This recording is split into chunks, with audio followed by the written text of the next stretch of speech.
Hey everybody, quick episode here where I'm just going through some of the major excuses that I'm getting at the moment from sellers not selling and wanting to put their properties out to next year and I'm seeing that agents are obviously just taking the easy route of saying yes, no problem. So I present a little bit on this podcast a few pushbacks in the sense of things that we've got to be thinking about as a real estate industry, things we've got to be getting ourselves to think of as well, because I think that we would be remiss to just go, yeah, no problem. Yeah, it's going to be, grass is going to be greener in 2025. I think we definitely need to make some people think. I'm not saying people should accept less money, but I definitely think that we should be pointing out some things that I believe we all should be thinking about. Thanks so much.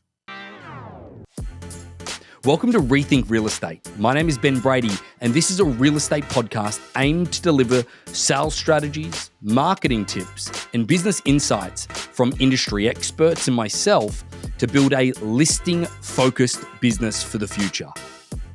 Let's get into it. Hey guys, welcome back.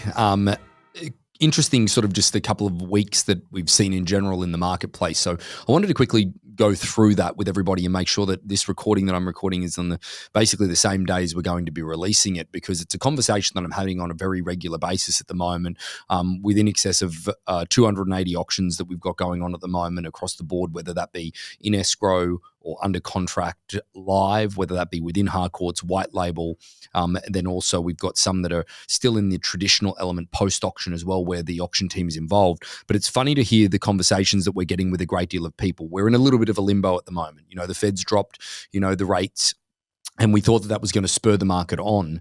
But obviously with the lingering election that is there as well, and the possibility of even further rate cuts, whether that be by the end of the year or whether that be towards the beginning of next, is that we're seeing that as a great excuse from many in order not to accept the marketplace. And I wanted to go through the point that I'm saying to quite a lot of people at the moment, because I'm all about living in the here and the now, or like at the end of the day, could they get more money next year? Absolutely, possibly. Not sure if they can or they can't, but at the end of the day, they've employed me to do a job, which is find them what the highest price in today's marketplace is.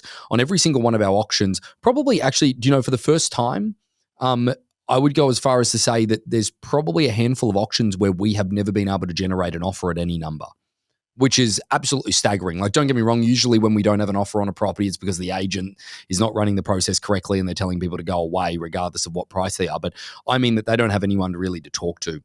Primary area that looks like that is in is Arizona, but everywhere has its problems at the moment, whether you be a condo within San Francisco, which that marketplace is really troublesome at the moment. Tennessee marketplace is unbelievably troublesome.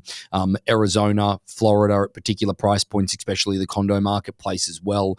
There's a lot of areas where, we're seeing definitely more interest in the auction process because of how flat the marketplace ultimately is. Colorado is another one that comes to mind. Washington at the higher price point at the moment is coming. I've got more auctions in Oregon than I've ever had before as well. You're just seeing everybody looking for answers of trying to get the property sold right now. And when we take the property through auction, obviously it's not for sale by magic. So the conversation when we sit down with a seller and we go through the volume, our bidding to start from price, we're being much more aggressive with that at the moment, like really dropping it low to make sure that we really stimulate the marketplace. And then when we do have a volume of interest at a particular level, going and sitting with the sellers or having a conversation with the sellers to say, hey, this looks like it's where the marketplace ultimately is. I'll give you an example of what I mean by this, is that there was a property that we had, and it was on the East Coast. It was in Florida. It was a remote location down in the Keys, and just nobody was interested. Like, the bidding to start from on the property was at $1 million. The previous list price on the property was $1.6 million. I was aggressive with dropping it to $1 million, which made it the best value for money in the entire marketplace. Like, this is a spectacular property, by the way. Now, at that point, 2 weeks had gone past and the agent's phone had barely rung, and there'd been 1 or 2 showings on the property. They can't even hold open houses because they can't even pool the showings together in order to get interest. But obviously with some pending weather issues and everything like that are coming up as well, the seller was definitely using that as an excuse of the pending weather issues. They didn't want to look at the previous 9 months that they were on the marketplace and not getting a result as validation that their property wasn't worth what they want. But I said to both the agent and the seller on the phone call, they're like, oh, this isn't working. Like, we're not getting the results that we want. It's like, hey guys, with all due respect, you were never getting the results you want. This is about whether or not you could find a friction point in the marketplace. They're like, well, what do you mean? I don't understand what that means. Well, what if we drop the bidding to start from to $500,000? Know that you're in complete control. You hold a non-disclosed reserve. If that is not met, then ultimately you're not obligated to sell. Even if it is met, you're not obligated to sell. What if we drop it to 500? Well, what does that achieve? Well, it achieves understanding, where is the friction point in today's marketplace? And they're like, well, I still don't understand. It's like, okay, is it price or is it property? Okay, is your property not a valued commodity in today's market? Is there no one looking for a property like yours at the moment, or is it the price? Because price drives interest. Okay, what do you think it is? They're like, oh, it has to be just the time of the market, everything like that. Not even reflecting on whether it's price or property. They don't even want to dive into that conversation. I'm like, guys, let's try something. Let's put it at $500,000. And if we get a flood of inquiry and a flood of interest that want to come and see the property, then it's a property problem. It's not a price problem. Sorry, it's a price problem. It's not a property problem. I'll rephrase that, okay? It's a price problem. It's not a property problem. I'm not saying that your property is worth that amount of money. I'm just saying it's worth that right now, and you need to wait. So they're like, okay, well, let's give it a shot. So we dropped it to 500. We had 400 phone calls in one day to see the property. They got the offers all came in between $700,000 and $800,000.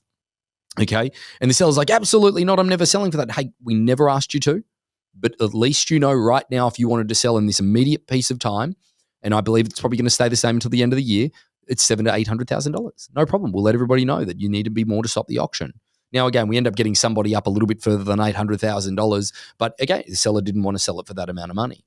But we could answer the question that it is a pricing issue. It's not a property issue. It is a pricing issue in today's market. It needs to be incredible value in that market at this point in time in order for them to see the value. So the next excuse that we're getting a lot of at the moment as well is that I'm going to wait till after the election, or I'm going to wait until interest rates drop a little bit more in the first quarter of next year. And again, I'm not trying to get people to sell for less. I'm just trying to make sure that they're making accurate decisions, because if they do need the money right now, okay, is that they need to obviously make some decisions around what they want to do in perspective to holding onto the property until that period of time, or whether or not they want to let it go and realize a bad investment, or they think their money is better spent elsewhere than it is kept in that property, whatever it looks like. But they are employing us to find answers. Again, if we sell the property, that is an added bonus. Don't get me wrong. We don't pay the bills on hopes and dreams. We need to sell property to make commission. But I'm trying to get to conclusions of whether or not they will sell in a quicker time frame so we don't aggravate the situation further. So my question to them always is, when they make the comment, I'll wait till after the election, I think the market's going to go up, and also interest rates are going to be coming down even further. So therefore, that'll be more stimulating to everything. And I'm like, guys, what if it isn't? First of all, just think about that. What if it isn't? And you're left in the same position. You just had holding costs for a longer period of time. Second is that, what do you think everybody else is thinking at the moment with their real estate? Inventories are already at a level that are far higher than they previously were. They're already at a level that are far higher than what they have been post-COVID. They are at the highest level in most marketplaces. What do you think everybody else is thinking? They're going to wait till after the election or early next year or another interest rate drop to put their property on the market. And at that point, your property is going to be on the market in even further competition. And even if the market does go up, because of the saturation of more properties on the marketplace and getting inventory levels back to where they previously were pre-COVID, I do believe that means that even if you do see a bump, that bump will be ultimately absorbed by the volume of other listings that you're in competition with at the time. So it's really pointing that out, because I do genuinely believe that is a lot of people are waiting to make decisions or taking their properties off the market. Inventory levels in most markets are still much higher than they've ever been post-COVID. So therefore, it's just going to be that added influx. Now, again, I'm not asking people to accept less. I'm asking them just to listen to the reason of what possibly could happen. And I think that we are weak as agents if we are not at least bringing that up and just going, yeah, no problem. Yeah, let's just extend it out next year, or let's take it off the market now. You're just avoiding the conversation for avoiding the conversation. I think that it's our obligation in order to make sure that we point those individual situations out, because the money right now might be the best money they see because a saturation of market. There's no guarantee that things are going to get better. Don't get me wrong, I do want them to, because at the moment the stalemate that is out there over the last couple of weeks is unbelievable, if you ask me. It's bizarre to see how stale the marketplace really is, even though that we've had, a 50 basis point reduction in fees. So either way, guys, I think that it's just an opportunity to make sure that we are questioning. We're not taking the easy route of kicking the can down the road. I think you've got to pay respect to your clients and saying, hey, absolutely, we'll definitely take a look at that. Let's do that if you want to do that now. But there's a couple things I want you to consider, that if we do so, if we wait until next year, I think there's a lot of other people that will be waiting till next year, and we need to understand that inventory levels are already at a pretty high level as they stand.